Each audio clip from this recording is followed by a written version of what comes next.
Hello, magandang umaga po mga kaagapay ayon po sa pagbubulay ng salita ng Diyos. Matatagpuan po sa Mateo 16:26 talata 13.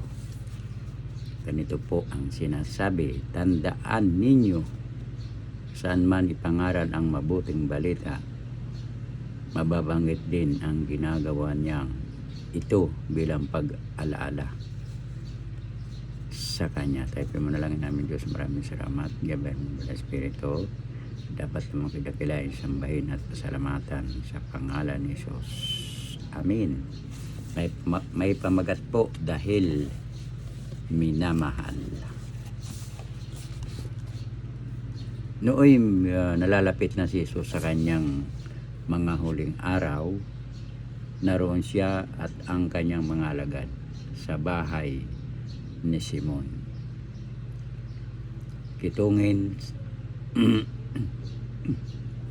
samantalang sila'y kumakain excuse me po, lumapit ang isang babaeng may dalang sisidlang alabastro,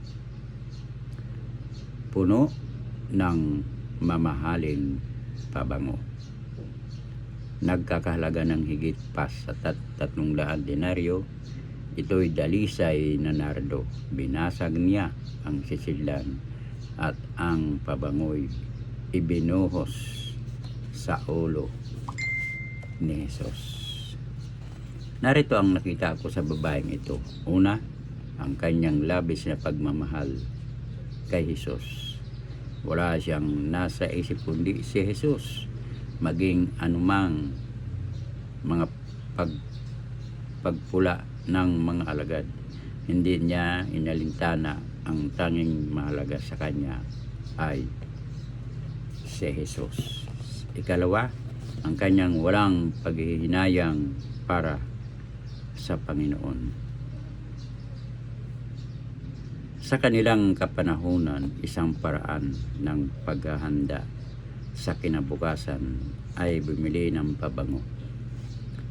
Ito ay kanilang itinatago at habang tumatagal naman ay tumataas ang halaga nito. Subalit, dahil sa laki ng kanyang pagmamahal at pagpapasalamat kay Jesus, hindi siya naging hinayang para sa kanya.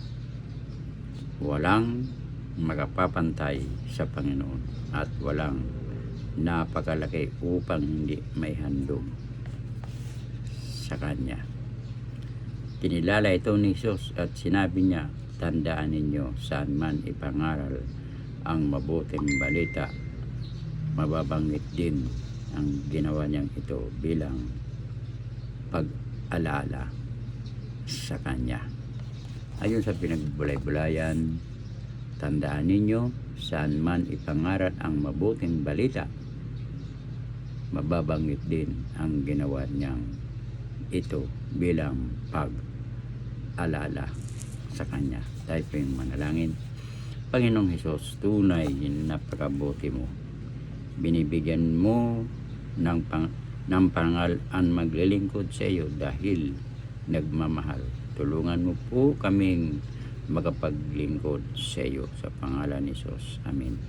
Maraming salamat po mga kagapay sa nakikinig ng salita ng Diyos. Pagpalain po ang inyong buong sambahayan. Diyan lamang po kayong magbabalik sa Diyos ang papuri. Bye-bye.